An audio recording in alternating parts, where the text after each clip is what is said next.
Good morning, class.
Good morning, class.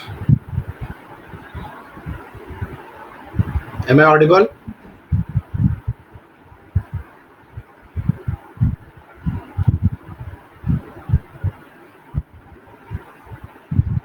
सभी लोग पहले अपने आप को अनम्यूट कर लें. Unmute yourself.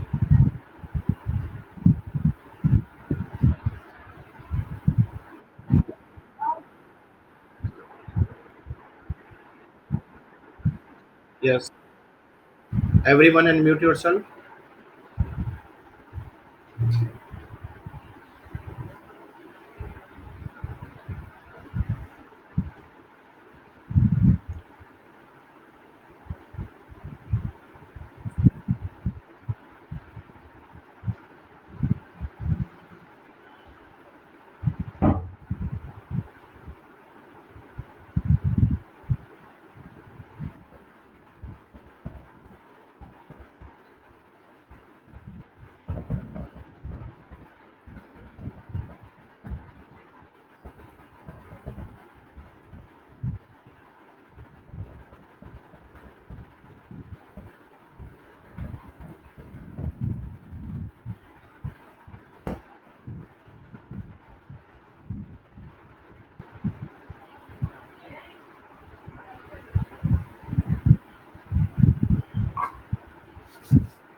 ओके.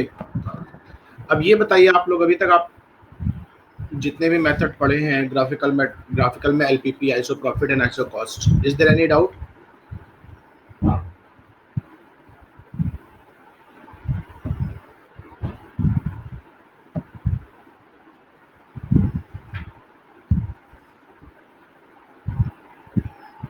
अभिषेक गुप्ता, आवाज रिपीट हो रही है.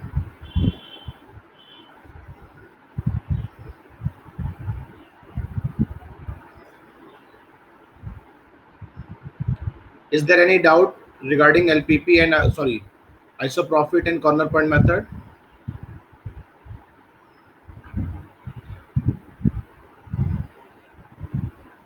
Pradyot, any doubt? Smriti, any doubt? Okay, तो चलिए अब हम लोग नेक्स्ट मेथड स्टार्ट करते हैं। देखिए अभी तक हम लोगों ने ग्राफिकल मेथड को और ग्राफिकल मेथड में कॉर्नर पॉइंट को और आइसोप्रॉफिट को पढ़ा, लेकिन एक लेवल पे जाके ये दोनों मेथड हम यूज नहीं कर सकते, और आप भी समझते हैं कि क्यों नहीं यूज कर सकते इनको, क्योंकि ग्राफिकल मेथड में सबसे बड़ी जो हमारे साथ में प्रॉब्लम आ रही थी वो आ रही थी एक्यूरेसी की, कि हमें एक्यूरेट आंसर कभी नहीं मिल रहा था। ठीक है, हम पेन और पेपर के थ्रू ड्रॉ कर रहे थे, बट कई बार होता था कि जरूरी नहीं कि हर इक्वेशन को हम सॉल्व कर पाए। अगर हम सॉल्व नहीं कर पा रहे तो दैट मीन्स हम उनका जो इंटरसेक्टिंग पॉइंट है वो फाइंड आउट नहीं कर पाएंगे। अगर हम स्केल पे डिपेंड करेंगे, एक छोटी सी भी जो मिस्टेक है वो हमारे पूरे के पूरे आंसर को स्पॉइल कर देगी। दूसरी चीज, कुछ सिचुएशन ऐसी होती है जहां पे हम चाह के भी ग्राफिकल मेथड को यूज नहीं कर सकते। वो कौन सी सिचुएशंस है? वो है आपकी, अगर आपके number of variables more than 2 है। अगर नंबर ऑफ वेरिएबल्स, आपके डिसीजन वेरिएबल्स अभी तक आप लोगों ने x1 x2 के फॉर्म में किए, कोई इशू नहीं था, आपने कर ले गए, लेकिन ये x1 x2 के साथ में कहीं x3 अगर आ गया या x y z के 3 वेरिएबल आपके आ गए तो आप नहीं यूज कर सकते। रीजन क्या है कि हमारे पास जो ड्रॉएबल कोऑर्डिनेट सिस्टम है वो सिर्फ और सिर्फ 2 का है। हम 3D कोऑर्डिनेट को भी इतना भी हमने यूज नहीं किया है ड्रॉ करने के लिए, तो हम सिर्फ 2 एक्सिस सिस्टम को ही ड्रॉ कर सकते हैं। 2 axis system that means 2 variables. अगर नंबर ऑफ वेरिएबल्स इंक्रीज होते हैं तो हम चाह के भी ग्राफिकल मेथड को वहां पे यूज नहीं कर पाएंगे। Is it clear? उसके लिए हम मैथमेटिकल फॉर्म में आएंगे और यूज करेंगे अपना simplex method. Clear? Simplex method हमारा एक टेबुलर फॉर्म में होता है, चल के डिस्कस करते हैं इसके साथ में।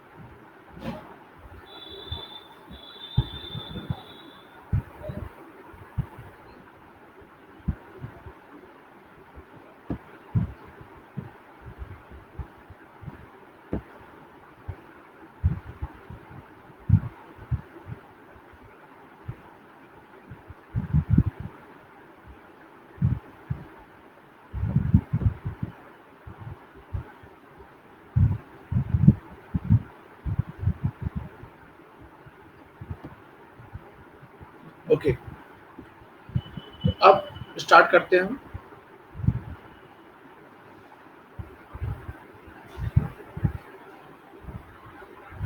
Simplex method.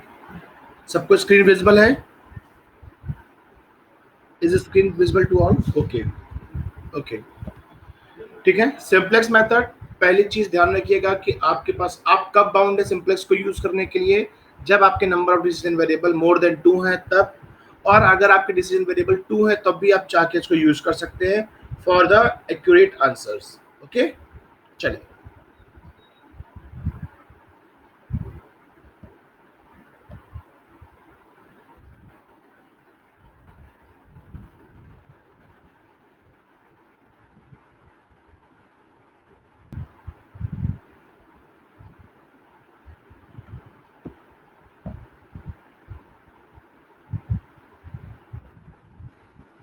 सबसे पहले हम इस मेथड का कुछ इंट्रोडक्शन देख लेते हैं। फर्स्ट लाइन आपको विजुअल है कि when decision variables are more than 2, हम उस समय हम चाह के भी ग्राफिकल मेथड को यूज नहीं कर सकते, हमें बाउंड होकर सिंपलेक्स को यूज करना होगा। अब बात आती है सबसे पहले कि जब भी हमें मैथमेटिकल फॉर्म में यूज करना है तो हमें सबसे पहले इनइक्वलिटीज को रिमूव करना होगा। ओके, अब इनइक्वलिटीज हमारे पास में 2 तरह की होती हैं, या तो लेस देन की या ग्रेटर देन की। Is it? जब लेस देन की है दैट मीन्स कि जो हम नॉर्मली जो लिखा रहता है इक्वेशन हमारी कुछ इस तरह से रहती है कि 2x1 plus 3x2 less than और इक्वल टू 6। ठीक है, इसका मतलब क्या हुआ कि जो लेफ्ट हैंड साइड है वो 6 के इक्वल भी हो सकती है और उससे लेस भी हो सकती है। दैट मीन्स अगर हम उसमें कोई एक रिसोर्स ऐड कर दें, रिसोर्स कुछ भी हो सकता है, अगर हम उसमें वो ऐड कर दें तो हम उसकी इनइक्वलिटीज को रिमूव कर सकते हैं और इक्वल टू 6 के फॉर्म में उसको लेकर आ सकते हैं। ठीक है, तो जब भी इनइक्वलिटीज में कोई रिसोर्स हम ऐड करते हैं, अपने मन से कोई भी रिसोर्स ऐड करते हैं तो उसको हम कहते हैं स्लैक वेरिएबल। क्लियर? देखिए सामने आपके पास लिखा हुआ भी है कि variable added to the less than constraint to convert less than constraint into the equation we use slack variables. Clear? ध्यान रखिएगा, स्लैक वेरिएबल का ऑब्जेक्टिव फंक्शन पे कोई भी रोल नहीं होता है। ठीक है, आप जब भी यूज करेंगे तो आपको ऑब्जेक्टिव फंक्शन में दिखाना जरूर पड़ेगा स्लैक वेरिएबल, अभी आगे चल के देखेंगे, बट वो हमेशा विद जीरो कोफिशिएंट के साथ में ही आप यूज करेंगे। सिमिलरली एक और इनइक्वालिटीज दी गई है कि 2x1 plus 3x2 greater than equal to 6। That means जो हमारा लेफ्ट हैंड साइड है वो राइट हैंड साइड से थोड़ा सा एक्सीड कर रहा है, उस केस में हम यूज करते हैं सरप्लस वेरिएबल। सरप्लस वेरिएबल क्यों यूज करेंगे? ताकि हमारे जो लेफ्ट हैंड साइड है उसमें से हम सरप्लस को अगर सब्ट्रैक्ट कर दें तो वो इक्वल टू 6 के फॉर्म में आ जाएगा। That is 2x1 plus 3x2 minus S equals to 6। अब ये जो माइनस एस आया that is your surplus variable, और सरप्लस वेरिएबल भी आपके ऑब्जेक्टिव फंक्शन पे कोई भी इफेक्ट नहीं डालते हैं। ठीक है, चलिए अब सबसे पहले आता है आपके पास में बेसिक सॉल्यूशन। क्या होता है basic solution? It is obtained by setting any n variables. ठीक है, दैट मीन्स कि हमारे ऑब्जेक्टिव फंक्शन में जितने भी वेरिएबल हैं उनको हम जीरो के इक्विवेलेंट करके क्या फाइंड आउट करते हैं? अपना बेसिक सॉल्यूशन। अभी मैं टेबुलर फॉर्म में चेक करेंगे कि क्या होता है बेसिक सॉल्यूशन। और basic feasible solution that means कि जब भी हमारा कोई basic solution non negativity restrictions को फॉलो करता है। ठीक है, आपका नॉन नेगेटिविटी क्या होता है कि x1, x2 greater than equal to 0, अगर इसको फॉलो करता है दैट मीन्स आपका जो सॉल्यूशन है वो क्या हो गया? Basic feasible solution. ये दो तरह से होते हैं आपके, एक डीजेनरेटिव, एक नॉन डीजेनरेटिव। अब डीजेनरेटिव क्या है? अगर x1, x2, x3 आपके तीन वेरिएबल हैं, ठीक है, इन तीन में से अगर दो की वैल्यू 0 है या एक की भी वैल्यू 0 है तो आपका जो बेसिक फिजिबल सॉल्यूशन है वो क्या कहलाएगा? डीजेनरेटिव। अदरवाइज अगर सारे के सारे नॉन जीरो हैं तो क्या कहलाएगा? Non degenerative. Optimal BFS that is optimal basic feasible solution. अगर आपका बेसिक फिजिबल सॉल्यूशन सारे ऑब्जेक्टिव फंक्शंस, जो आपका ऑब्जेक्टिव फंक्शन है उसको फुलफिल करता हुआ, कंस्ट्रेंट्स को फुलफिल करता है, नॉन नेगेटिविटी रिस्ट्रिक्शंस को फुलफिल करता है, तो आपका जो बेसिक फिजिबल सॉल्यूशन है वो कहलाएगा ऑप्टिमल फिजिबल सॉल्यूशन। ठीक है, मैं स्लाइड आपके साथ में शेयर कर दूंगा, डोंट वरी रिगार्डिंग दैट। अब आ जाते हैं एग्जांपल। सबको ये स्क्रीन विजिबल हो रही है एग्जांपल की? एग्जांपल की स्क्रीन सबको विजिबल हो रही है? सबको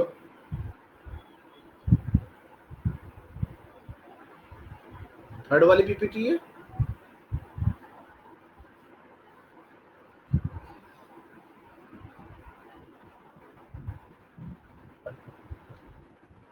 बिकॉज ये फिफ्थ स्लाइड है मृदुल सामने। ओके जस्ट वेट से।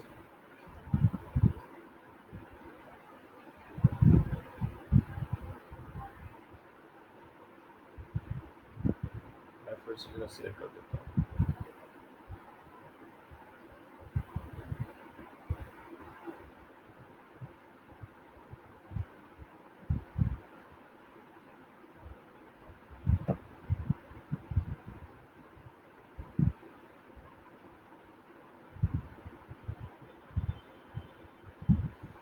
अब विजिबल हो रही है आपको स्लाइड एग्जांपल वाली? चलिए, तो अभी तक बेसिक चीजें जितनी थी वो हमने समझ ली कि सिंप्लेक्स मेथड क्यों यूज करते हैं। अब आ जाते हैं सिंप्लेक्स मेथड का एग्जांपल देखते हैं। सामने बोर्ड स्क्रीन पे, सॉरी, ये ऑब्जेक्टिव फंक्शन है। आप लोग पेन और पेपर ले लीजिए, ठीक है, और इसको नोट करते चलिए साथ में। आपका ऑब्जेक्टिव फंक्शन दिया गया है मैक्सिमाइजेशन के केस के लिए, दैट इज आपको मैक्सिमाइज करना है अपनी प्रॉफिट को, जहां पे इक्वेशन दी गई है आपकी 13x1 प्लस 11x2, कुछ कंस्ट्रेंट्स दिए गए हैं, 3 कंस्ट्रेंट्स हैं, 4x1 plus 5x2 less than equals to 1500, 5x1 plus 3x2 less than equals to 1575, x1 plus 2x2 less than equals to 420, और non negativity that is x1 x2 greater than equal to 0। Next slide, आपको slide visual हो रही है Ali? Everyone ठीक? तो सबसे पहला जो हमारा स्टेप क्या होता है यहाँ पे कि जितनी भी इनइक्वलिटीज हैं इनको सबसे पहले कन्वर्ट करना इक्वलिटीज में। अब ध्यान रखिएगा 99% केसेस में कि मैक्सिमाइजेशन के साथ में आपको जो इनइक्वलिटीज दी जाएंगी वो लेस देन के फॉर्म में दी जाएंगी, ठीक है। और एक चीज कि जितने भी कंस्ट्रेंट्स हैं आपके, हर कंस्ट्रेंट्स के लिए आपको डिफरेंट स्लैग वेरिएबल का यूज करना है। ऐसा नहीं है कि एक ही स्लैग वेरिएबल आपने सबके साथ में यूज कर लिया। क्लियर? अगर आप यहाँ जिस तरह से एग्जांपल में आपके पास में 3 कंस्ट्रेंट्स हैं, तो तीनों के लिए आप अलग अलग S1, S2 और S3 को यूज करेंगे। Is it okay? ठीक है। तो सबसे पहले हमने क्या किया, इनइक्वलिटीज को रिमूव कर दिया, उसके बाद स्लैग वेरिएबल्स को इंट्रोड्यूस कराया। अच्छा, स्लैग वेरिएबल को जब भी इंट्रोड्यूस कराएंगे ना, तो स्लैग वेरिएबल हमारा कंस्ट्रेंट के साथ साथ आपके ऑब्जेक्टिव फंक्शन को भी रिप्रेजेंट करना चाहिए, ठीक है। अब यहाँ पे थोड़ा सा मैं चेंज करूंगा, that is plus 0s1 plus 0s2 plus 0s3, ये आपको इस तरह से मेंशन करना होगा।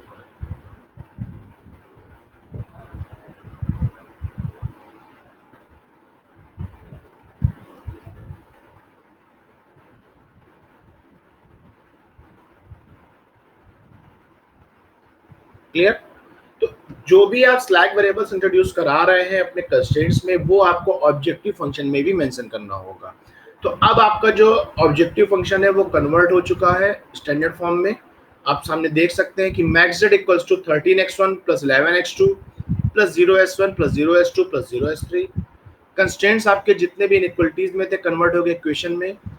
अब देखिए यहाँ पे क्या हुआ है, आपने पहले कंस्ट्रेंट में S1 को यूज किया हुआ है, सेकंड में S2 को और थर्ड में S3 को। कैसे आइडेंटिफाई किया हम लोगों ने? क्योंकि S1 एक ऐसा स्लैग वेरिएबल है जिसमें कोएफिशिएंट 0 नहीं, दैट इज 1 के साथ में इसको यूज किया है। बाकी दोनों को हमने यहाँ पे यूज नहीं किया, तो हमने उनके आगे क्या यूज कर लिया है, 0 coefficient. In the same manner second में हमने S2 को यूज किया है, बाकी दोनों को 0 कोएफिशिएंट लगा दिया कि उनका कोई रोल नहीं यहाँ पे। इन द सेम मैनर थर्ड में हमने S3 को यूज किया, बाकी S1, S2 को 0 कोएफिशिएंट के साथ में यूज कर लिया कि उनका कोई रोल नहीं है। तो यहाँ तक आपने देख लिया, इनको नोट कर लीजिए, स्टैंडर्ड फॉर्म को नोट हो गया होगा आई थिंक। अब इसके बाद हमारे पास अगला काम होता है कि इनिशियल टेबल को जनरेट करना, ठीक है। ध्यान रखिएगा सिंप्लेक्स मेथड जो है वो टेबुलर फॉर्म में काम करेंगे, और जो टेबल्स है हमारी वो रिपीट होंगी, उनकी वैल्यूज चेंज होंगी, टेबल का फॉर्मेट एक ही होगा, वो वैल्यूज रिपीट होंगी। क्लियर? आप सिंप्लेक्स के लिए कैलकुलेटर का यूज करेंगे, ठीक है। इफ रिक्वायर्ड आप यूज कर सकते हैं, एग्जाम में इसके लिए परमिशन है आपको। अब सबसे पहला काम BFS को फाइंड आउट करना। तो मैंने क्या कहा था, BFS सबसे सिंपल चीज है कि जितने भी आपके ऑब्जेक्टिव फंक्शन में यूज हो रहे हैं वेरिएबल्स, उनको आप 0 सेट कर दीजिए। बाकी जिस कंस्ट्रेंट में आपने जो स्लैग वेरिएबल यूज किया हुआ है उसकी वैल्यू कंस्ट्रेंट के राइट साइड की वैल्यू के इक्विवेलेंट कर दीजिए। लाइकवाइज पहले में आपने S1 को यूज किया, तो राइट साइड वैल्यू थी 1500, तो S1 इक्वल्स टू 1500। सेकंड में S2 यूज किया, तो राइट साइड में 1575, तो S2 equals to 1575, S3 equals to 420 and Z equals to 0। और अब आपके S1, S2 और S3 है वो क्या हो गए, बेसिक वेरिएबल्स। क्लियर। इसके बाद हम जाएंगे इनिशियल टेबल को सेटअप करेंगे। अब ये टेबल्स आपको विजिबल हो रही है, सभी लोगों को ये टेबल विजिबल हो रही है। ओके, अब इस टेबल का पहले फॉर्मेट ध्यान से आप लोग समझ लीजिए, क्योंकि ये बहुत इंपॉर्टेंट है। क्योंकि ये कई बार प्रॉब्लम क्या होती है कि हम टेबल सेटअप ही नहीं कर पाते हैं, और टेबल अगर सेटअप नहीं कर पाए फिर आप नहीं कुछ कर सकते। अगर टेबल में एंट्री करने में प्रॉब्लम आ गई तो फिर आपके साथ में प्रॉब्लम बनी रहेगी। चलिए मैं बता देता हूं। सबसे पहला कॉलम है that is your CJ, cost in objective function. जो भी आपके वेरिएबल्स हैं इनकी ऑब्जेक्टिव फंक्शन में क्या कॉस्ट दी गई आपने यूज की है, दैट इज कोफिशिएंट, वो आप यहाँ पे मेंशन करेंगे।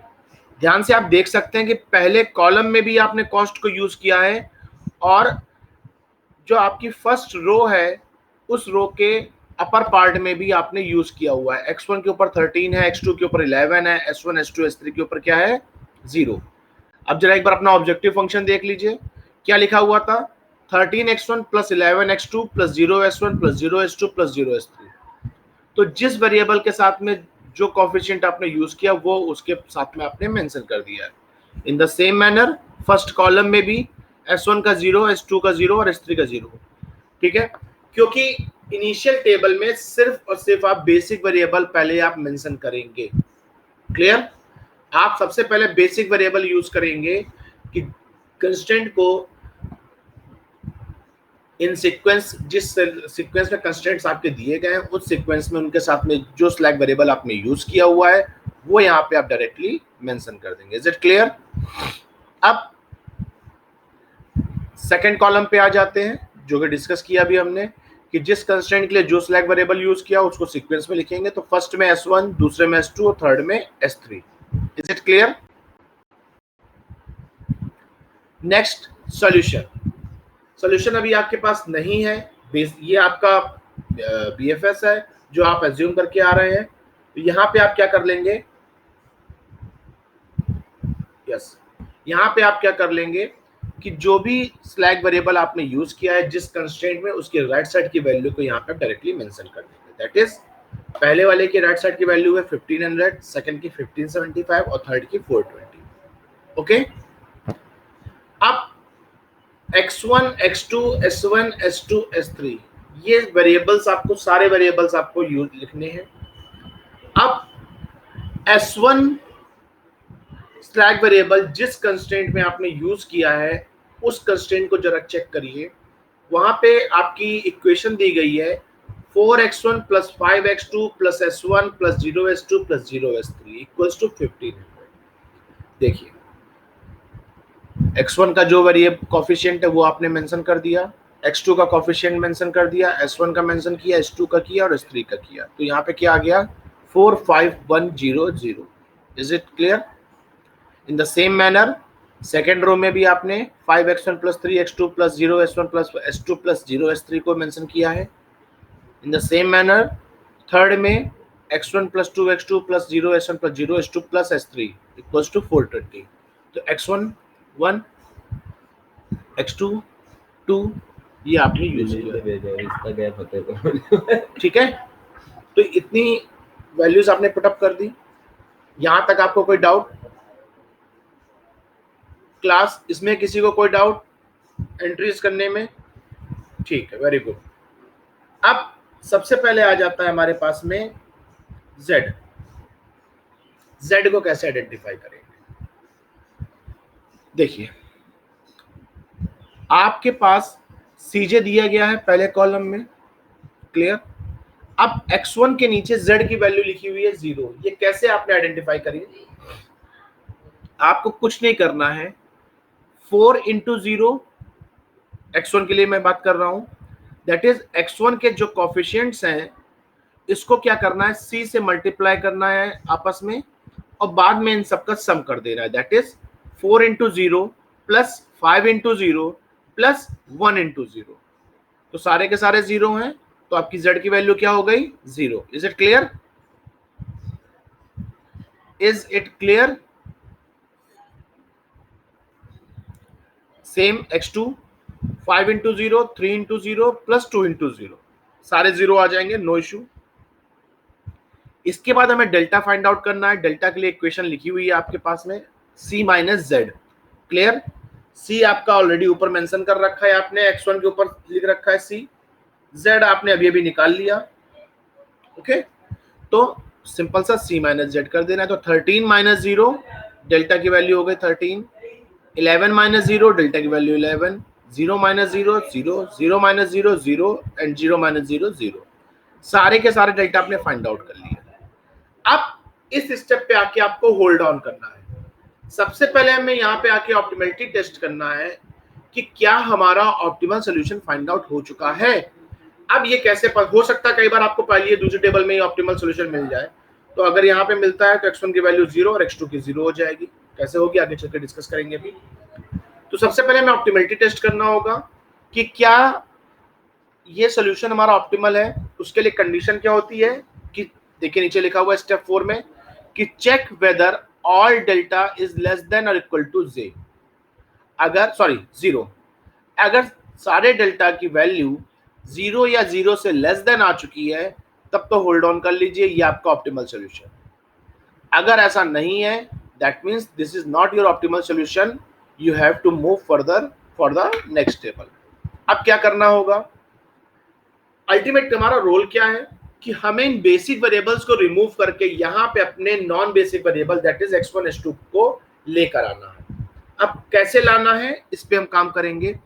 सबसे पहले हमने डेल्टा को चेक किया कि क्या हमारे डेल्टा 0 या 0 से लेस देन है। अगर है तब तो ठीक, नहीं है तो जिस डेल्टा की वैल्यू सबसे हाईएस्ट है उसको आप फाइंड आउट कर लीजिए। तो यहां पे मुझे डेल्टा मिल रहा है 13 11 0 0 0। तो सबसे हाईएस्ट की वैल्यू कितनी है 13, इसको हमने सेलेक्ट कर लिया। देखिए एरो लगा दिया इसीलिए इसके साथ में। अब ये क्या हो गया हमारा इनकमिंग वेक्टर। 13 किसके रेफरेंस में आया है, x1 के रेफरेंस में, सॉरी रेफरेंस में। अब x1 हमारा क्या हो गया यहाँ पे इनकमिंग वेक्टर, इनकमिंग वेक्टर या एंटरिंग वेरिएबल। देखिए पहला पॉइंट क्या लिखा है कि choose the most positive number from row x1 that is, क्योंकि x1 में हमें मिल रहा है, therefore x1 is a entering variable. अब x1 हमारा मोस्ट पॉजिटिव है तो x1 क्या होगा एंटर करेगा।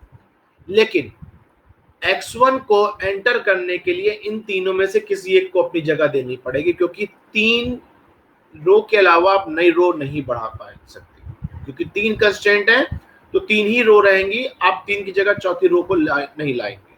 तो x1 को अगर आना है तो किसी एक को बाहर जाना होगा। अब वो कैसे होता है इस पे, इसके लिए हम करते हैं सबसे लास्ट कॉलम आप देखिए क्या निकला हुआ है minimum ratio.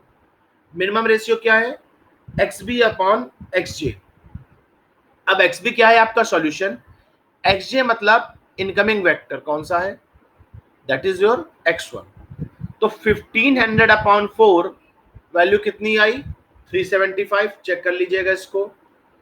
1575 upon 5 that is 315 and 420 upon 1 that is 420। सारे रेशियो निकल के आ गए।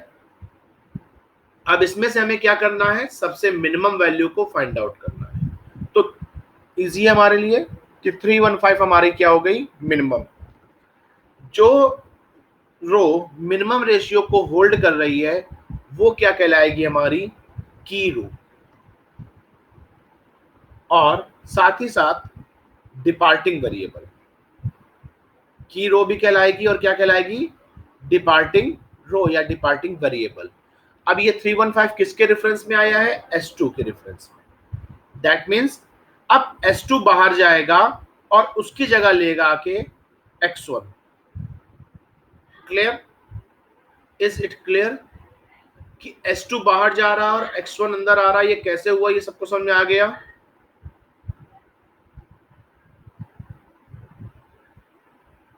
क्लास में आपसे डिस्कस कर रहा हूं। चलिए सबसे पहले डेल्टा को चेक करते हैं। अगर डेल्टा हमारा 0 या 0 से लेस आ रहा है तब तो इसका मतलब ऑप्टिमल सॉल्यूशन है। यहाँ नहीं है, अगर नहीं आ रहा है तो सबसे पहले हम क्या करेंगे most positive value, that is highest positive value को सिलेक्ट करेंगे। यहाँ पे 13 है, दैट मीन्स x1 हमारा क्या हो गया, इनकमिंग वेक्टर। इसके बाद हम निकालते हैं मिनिमम रेशियो। मिनिमम रेशियो सब तभी निकालेंगे जब डेल्टा की वैल्यू 0 से बड़ी हो रही है। तो अगर 0 से बड़ी, सारी वैल्यू 0 से छोटी है, तो मिनिमम रेशियो को निकालने की कोई रिक्वायरमेंट नहीं है। बट यहाँ पर है, तो हमें मिनिमम रेशियो को फाइंड आउट करना है। उसका फॉर्मूला क्या है, XB अपॉन XJ। अब ये XB की वैल्यू सामने आपके लिखी हुई है, that is your solution. XJ क्या है आपका, इनकमिंग वेक्टर। ठीक, तो 1500 upon 4 equals to 375। Is it okay? 1575 upon 5, that is हम सॉल्यूशन की वैल्यू को इनकमिंग वेक्टर की जो रिस्पेक्टिव वैल्यूज है उनसे क्या करेंगे, आपस में डिवाइड करते जाएंगे। तो 1500 को 4 से डिवाइड करेंगे, 1575 को 5 से डिवाइड करेंगे, 420 को 1 से डिवाइड करेंगे। क्लियर? इससे क्या हुआ, हमारा मिनिमम रेशियो निकल के आ गया 375, 315 एंड 420। क्लियर? अब यहां पे सबसे मिनिमम वैल्यू क्या आ रही है तीनों में, 315। तो हम किसको सिलेक्ट करेंगे, 315 को। और 315 किसके रेफरेंस में आ रही है, S2 के रेफरेंस में। इसका मतलब क्या हुआ कि S2 हमारी अब डिपार्टिंग वेरिएबल हो गया, और X1 हमारा ऑलरेडी क्या था, इनकमिंग वेक्टर। दैट मींस जो नेक्स्ट टेबल बनेगी उसमें X2 बाहर चला जाएगा और उसकी जगह कौन ले लेगा, X1। यहां तक क्लियर हो गया आप सबको? ठीक। और जो डिपार्टिंग वेरिएबल है इसको हम एक नाम से और जानते हैं, दैट इज योर की रो। ठीक। अब स्टेप 4 में पॉइंट डी देखिए। इसके बाद हमारा क्या काम होता है कि इंटरसेक्टिंग नंबर को आइडेंटिफाई करना, जो डिपार्टिंग वेरिएबल में भी आ रहा हो और एंटरिंग वेरिएबल में भी आ रहा हो। देखिए, x1 रो और s2 रो, सॉरी x1 कॉलम और s2 रो में कौन सा एलिमेंट आपका आ रहा है, आपका एलिमेंट आ रहा है 5। क्लियर? तो 5 आपका क्या हो गया, की एलिमेंट या इंटरसेक्टिंग एलिमेंट। समझ में आ गया आपको? की एलिमेंट निकालने का तरीका समझ में आ गया। वो एलिमेंट जो डिपार्टिंग वेरिएबल और एंटरिंग वेरिएबल के इंटरसेक्टिंग पॉइंट में आ रहा हो, उसे आप क्या कहेंगे, key element. Is there any doubt? Clear है सबको?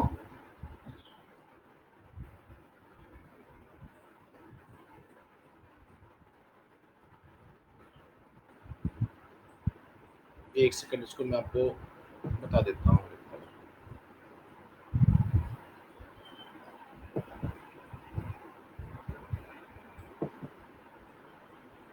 देखिए, ये है आपकी इनकमिंग वेरिएबल। ठीक है,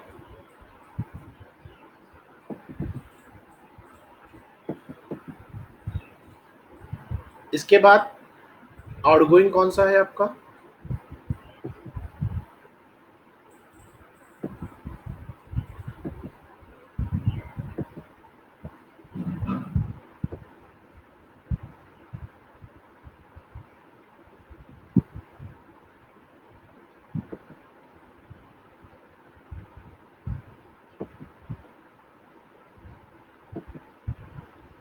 अब देखिए दोनों लाइंस कहां पे कट कर रहे हैं एक दूसरे को, जहां पे 5 लाई कर रहा है। तो 5 आपका इंटरसेक्टिंग एलिमेंट है, जो क्या कहलाएगा, की एलिमेंट। Is it clear?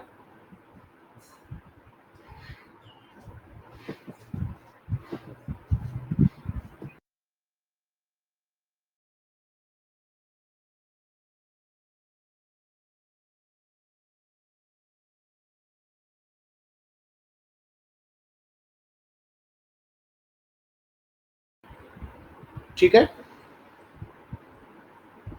तो यहां तक हम लोगों ने देख लिया। तो अब की एलिमेंट फाइंड आउट कर लिया हमने। यहाँ पे की एलिमेंट हो गया हमारा 5। की रो हो गई हमारी S2 और की कॉलम कौन सा कहलाएगा X1, क्योंकि X1 आपका इनकमिंग वेक्टर है, जो इनकमिंग वेक्टर है वो आपका क्या क्या कहलाता है की कॉलम। समझ में आ गया? ये तीनों चीजें एक जगह नोट कर लीजिए आप लोग। की एलिमेंट 5, की रो S2 और की कॉलम X1। सबसे नीचे हमने मेंशन भी कर दिया है कि S2 आपकी की रो है, S1 और S3 क्या है आपकी नॉन की रो। अब यहां तक एक टेबल का काम खत्म हो गया। नेक्स्ट टेबल में वैल्यूज कैसे आपको प्रिपेयर करनी है उसका तरीका मैं बता रहा हूं। सबसे पहले हम वैल्यू निकालते हैं किसकी की रो की रो क्या है आपकी S2। सारी वैल्यूज चेक कर लीजिए 1575 5 3 0 1 0 ये वैल्यूज है। की एलिमेंट क्या है आपका 5। अब की रो की नई वैल्यूज निकालने का सिंपल तरीका है कि पूरी रो को आप की एलिमेंट से डिवाइड कर दीजिए। क्लियर? पूरी रो को की एलिमेंट से डिवाइड कर दीजिए। चलिए चेक करते हैं सेकंड टेबल।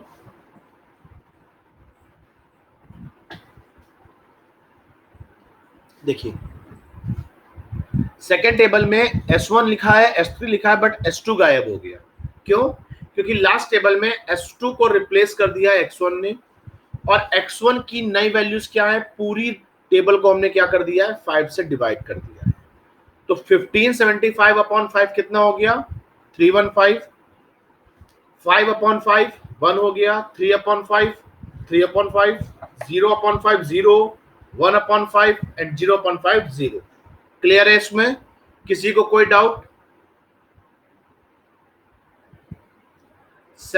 ओके अब बात करते हैं, ऊपर देखिए स्टेप 5 लिखा हुआ है कि नॉन की रो, इसकी वैल्यू निकालने में थोड़ा सा कॉम्प्लिकेशन है जो आपको समझना पड़ेगा।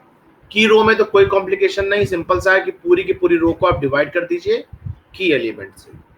अब नॉन की रो निकालने के लिए आपको एक्चुअली में करना क्या होगा कि जो पहली टेबल है और जो करंट टेबल है दोनों को एक साथ कंसीडर करना पड़ेगा। सबसे पहले हम चलते हैं S1 के पास। अब देखिए प्रीवियस वैल्यू क्या और नई वैल्यू निकालने का फॉर्मूला ऊपर क्या लिखा हुआ है हमारे पास में R1 माइनस R1 मतलब रो 1 की old value minus 4 into R2 की, दैट इज R2 मतलब सेकेंड रो जो कि आपकी क्यू रो है उसकी न्यू वैल्यू। ठीक है? R2 की न्यू वैल्यू और R1 की ओल्ड वैल्यू और R2 जो है उसको 4 से मल्टीप्लाई। अब ये क्यों कहा गया ऐसा, जब प्रीवियस टेबल में आते हैं। सबसे पहले प्रीवियस टेबल में जरा चेक करिए कि आपका जो की कॉलम था, की कॉलम के लिए सॉरी S1 रो के लिए की कॉलम की वैल्यू कितनी आ रही है 4। क्लियर है सबको? S1 के लिए की कॉलम की वैल्यू कितनी है 4। S3 के लिए की कॉलम की वैल्यू कितनी है 1। इतना आइडेंटिफाई कर लिया। अब देखिए इसीलिए यहां पे लिखा है 4 into R2 and minus R2 1 into R2, क्योंकि आपको प्रीवियस टेबल की जो की कॉलम की वैल्यूज हैं वो रेस्पेक्टिव कंस्ट्रेंट के लिए भी चेक करनी पड़ेंगी। क्लियर? तो हमने आइडेंटिफाई कर लिया कि S1 के लिए 4 थी और S3 के लिए 1 थी, इसलिए हमने फॉर्मूला वहां पे मेंशन करा हुआ है R1 माइनस 4 इंटू R2 और R3 minus 1 into R2 that is R2 directly. अब आ जाते हैं फिर से, अब एक एक करके सारी वैल्यूज को फाइंड आउट करते हैं। सबसे पहले S1 के लिए वैल्यूज निकालते हैं। ओल्ड वैल्यू क्या है यहाँ पे 1500। सबको क्लियर है क्लास? ओल्ड वैल्यू 1500, फॉर्मूला क्या है R1 minus 4 into R2, R2 मतलब न्यू वैल्यूज 1500 माइनस 4। अब R2 की न्यू वैल्यू कितनी है 315। क्लियर? दैट इज R2 के रेस्पेक्टिव कॉलम के लिए आप वैल्यू चेक करेंगे। 1500 में रेस्पेक्टिव कॉलम आ रहा है उसका 315, तो 1500 माइनस 4 इंटू 315 कितना आ गया 240। क्लियर है बेटा? ये किसकी बैकग्राउंड नॉइज आ रही है? काफी ज्यादा हो रही है। चलिए ठीक, थैंक यू। अब फिर से सारी वैल्यूज निकाल लेते हैं इसी तरह से। अगली वैल्यू दी गई है 4, ठीक? तो हो जाएगा 4 माइनस 4 इंटू न्यू वैल्यू कितनी आई S2 की, सॉरी R2 की 1, तो 4 minus 4 into 1 that is 0। In the same manner next value 5 minus 4 into 3/5, क्योंकि न्यू वैल्यू कितनी R2 की 3/5, तो 5 minus 4 into 3/5 that is 13/5। Next 1 minus 4 into 0 that is 1। Next 0 into 4 into 1/5 that is minus का 4/5, and 0 into 4 into 0 that is your 0। Clear? समझ में आगे सबको? कोई प्रॉब्लम? क्लास सबको क्लियर है?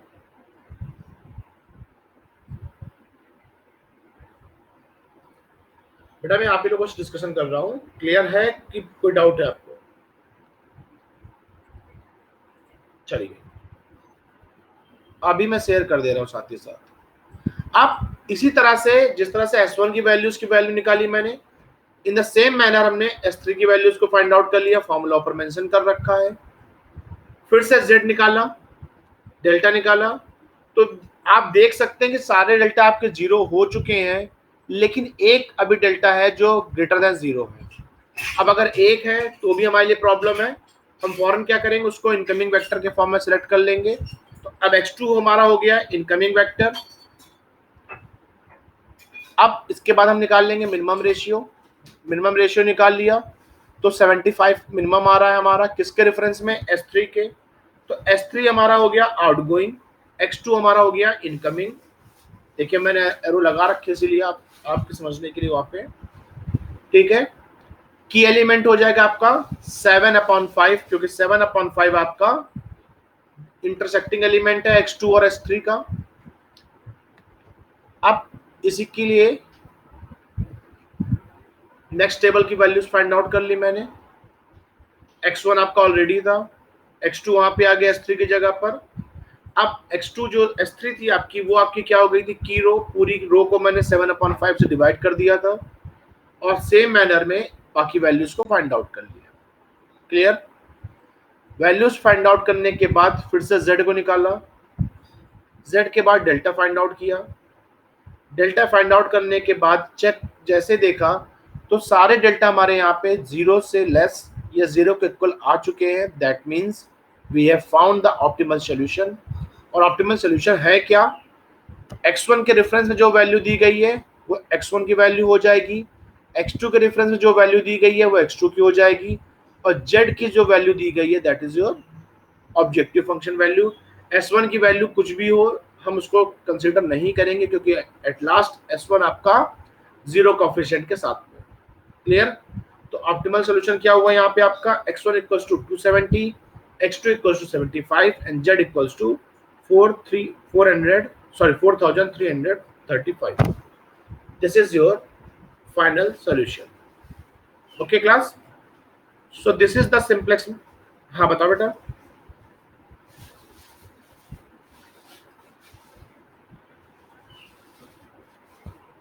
क्या करो बेटा?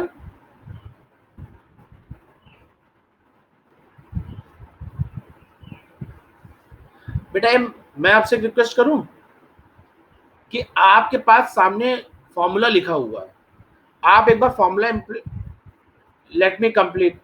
लेट मी कंप्लीट बेटा, लेट मी कंप्लीट। फॉर्मूला आपके सामने लिखा हुआ है, क्लियर। आप एक काम करिए, सारी वैल्यूज को नोट करते चलिए, मैं आपके सामने अभी आपको सारी सॉल्व कराता चल रहा हूँ, ठीक है। सबसे पहले उठा लेते हैं फर्स्ट टेबल। फर्स्ट टेबल आपने आइडेंटिफाई कर ली थी कि की एलिमेंट आपके पास में 5 था, S2 आपकी आउटगोइंग वेक्टर थी, X1 आपकी इनकमिंग वेक्टर थी, क्लियर है। अब आ जाते हैं सेकेंड टेबल पे। सबसे पहले की रो की वैल्यू को फाइंड आउट करना। वैल्यूज थी, पुरानी वैल्यूज थी 1575, 5, 3, 0, 1 और 0, इज इट। की रो में कुछ भी नहीं करना है, पूरी रो को आपको डायरेक्टली 5 से डिवाइड करना है। 5 से क्यों करना है ये ऑलरेडी लिखा हुआ है कि 5 आपका की एलिमेंट है, तो की रो को डायरेक्टली आपको 5 से डिवाइड कर देना है। Is it clear? जरा डिवाइड करिए।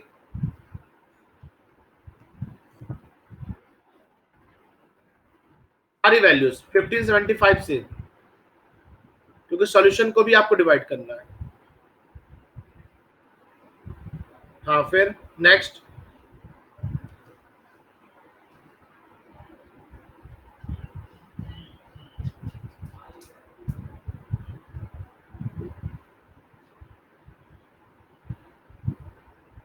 नेक्स्ट वैल्यू क्या आ रही है बेटा?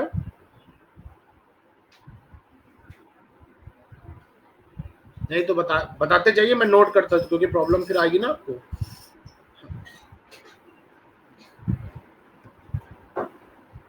Okay, done.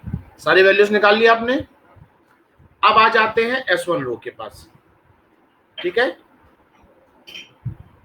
अब S1 रो की वैल्यूज है हमारी 1500, 4, 5, 1, 0 और 0। Is it clear? सबसे पहले हमें इस रो के लिए आइडेंटिफाई करना होगा कि इनकमिंग वेक्टर की वैल्यू कितनी है। तो S1 के लिए इनकमिंग वेक्टर की वैल्यू कितनी है? 4, क्लियर है। S1 के लिए इनकमिंग वेक्टर की वैल्यू कितनी है? 4। इसको आप नोट कर लीजिए एक जगह पर। अब आपको क्या करना है, फॉर्मूला नेक्स्ट में मैंने लिख रखा है, चेक करिए एक बार कि R1 equals to R1 minus 4 into R2। हाँ, जहां पे R2 आप यूज करेंगे तो R2 की अब आप सारी की सारी न्यू वैल्यूज यूज करेंगे, ठीक है। तो आप सबसे पहली वैल्यू हमारे पास क्या है? 1500। तो 1500 माइनस 4 इंटू न्यू वैल्यू कितनी है XB की R2 पे? 315। तो 1500 तो कितना आ जाएगा? कैलकुलेट करिए आप लोग। 240 आ रहा है। गुड। नेक्स्ट वैल्यू है 4, ठीक। 4 माइनस, क्योंकि आप ये ध्यान रखिएगा कि एक रो के लिए इनकमिंग वेक्टर की वैल्यू जो है वो आप सॉरी की इनकमिंग वेक्टर की वैल्यू जो है वो सेम रहेगी। तो 4 माइनस जो 4 है वो आपका अब फिक्स रहेगा उस पर्टिकुलर रो के लिए। तो 4 माइनस 4 इंटू R2 की वैल्यू चेक करिए, X1 के लिए क्या आ रही है? 1। तो 4 माइनस 4 इंटू 1 कितना हुआ? 0 हुआ। चलिए नोट कर लेते हैं 0। नेक्स्ट 5, 5 माइनस 4 इंटू नई वैल्यू क्या आ गई है? 3/5, ठीक है। तो कितना हो गया? 5 माइनस 12/5। कैलकुलेट करिए इसको तो आपका आंसर आएगा 13/5, ठीक है बेटा। नेक्स्ट 1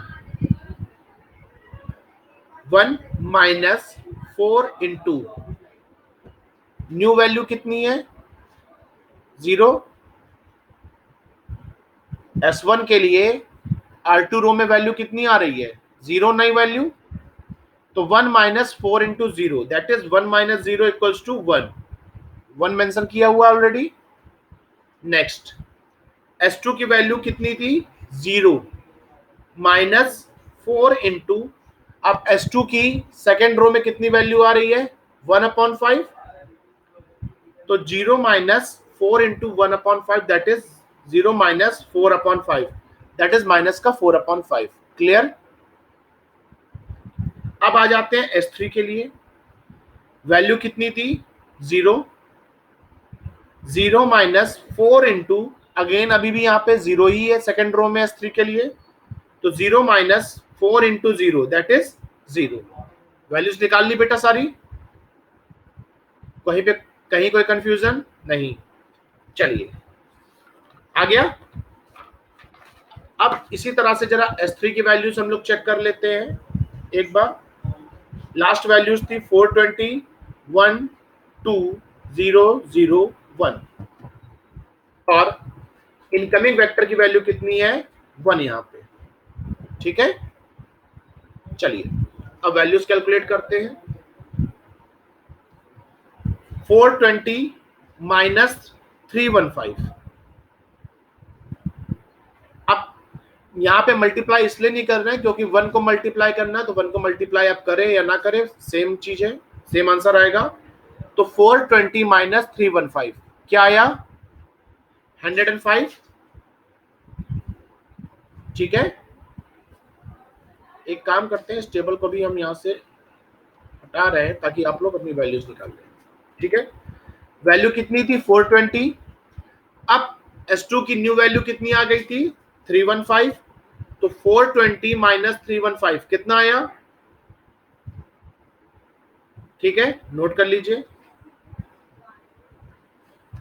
अगली वैल्यू है x1 की 1, तो 1 माइनस 1, क्योंकि नई वैल्यू कितनी आई है यहाँ पे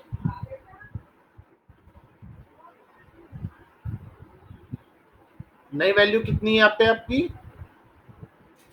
1 ही है, तो 1 माइनस 1 0। यहाँ पे इस वैल्यू को जरा आप करेक्ट कर लीजिएगा।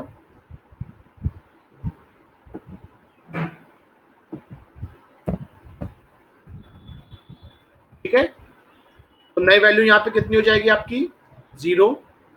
नेक्स्ट 2, तो 2 माइनस 3/5, तो 2 माइनस 3/5 कितना हो जाएगा 7/5।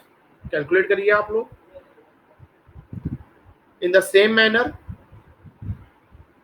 नेक्स्ट वैल्यू है आपकी 0 और 0 माइनस 0 अगेन 0। नेक्स्ट वैल्यू है 0 0 माइनस 1/5 दैट इज माइनस का 1/5। लास्ट वैल्यू है 1 1 माइनस 0 दैट इज 1। सारी वैल्यूज निकाल ली, कोई कंफ्यूजन बेटा। ठीक है, तो अब सारी वैल्यूज निकाल ली, इसी के अकॉर्डिंगली हम z और डेल्टा को कैलकुलेट कर लेंगे। अब यहाँ पे z थोड़ा सा हमारा चेंज हो रहा है क्योंकि x1 का कोफिशिएंट यहाँ पे अब चेंज होकर 13 हो चुका है। ठीक है, तो अब हाँ जी बेटा, हाँ बेटा,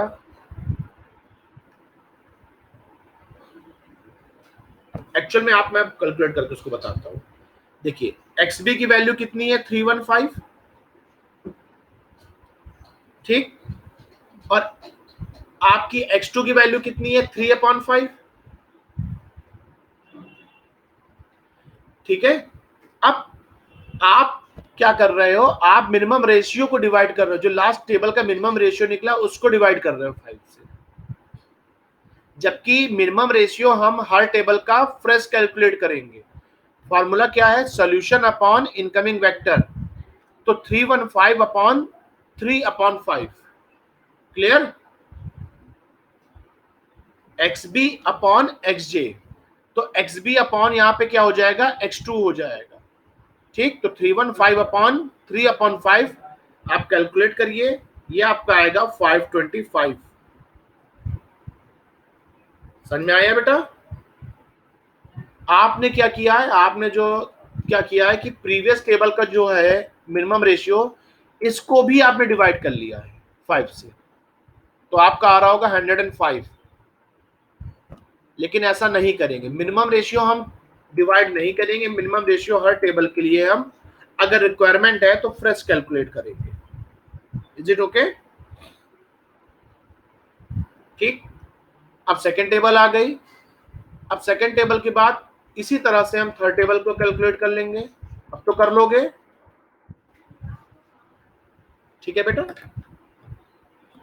तो ये सेकेंड टेबल हो गए। थर्ड टेबल, सारे डेल्टा हमारे 0 से लेस हो चुके हैं, ऑप्टिमल सॉल्यूशन फाइंड आउट कर लिया, and that is our final solution. So simplex table के थ्रू एक क्वेश्चन हमने आज करके देख लिया। अब जरा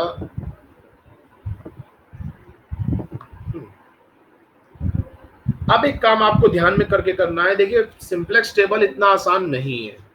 आपने पहले दिन अभी सॉल्व करने की कोशिश कर रहे हैं, आप देख रहे हैं कि कई चीजें हैं, कई चीजें आप करेंगे, प्रैक्टिस करेंगे तब आएगी। और जब आप सिंपलेक्स की प्रैक्टिस करेंगे स्टार्टिंग में, तो पहला क्वेश्चन आपका 45 मिनट या 50 मिनट या 60 मिनट तक आपको लेगा, depend on number of variables. लेकिन अब आपके दिमाग में पहला क्वेश्चन आएगा कि अगर एक क्वेश्चन ही हमारा 60 मिनट ले लेगा, 45 मिनट भी लेता है, तो बाकी पेपर हम कब करेंगे?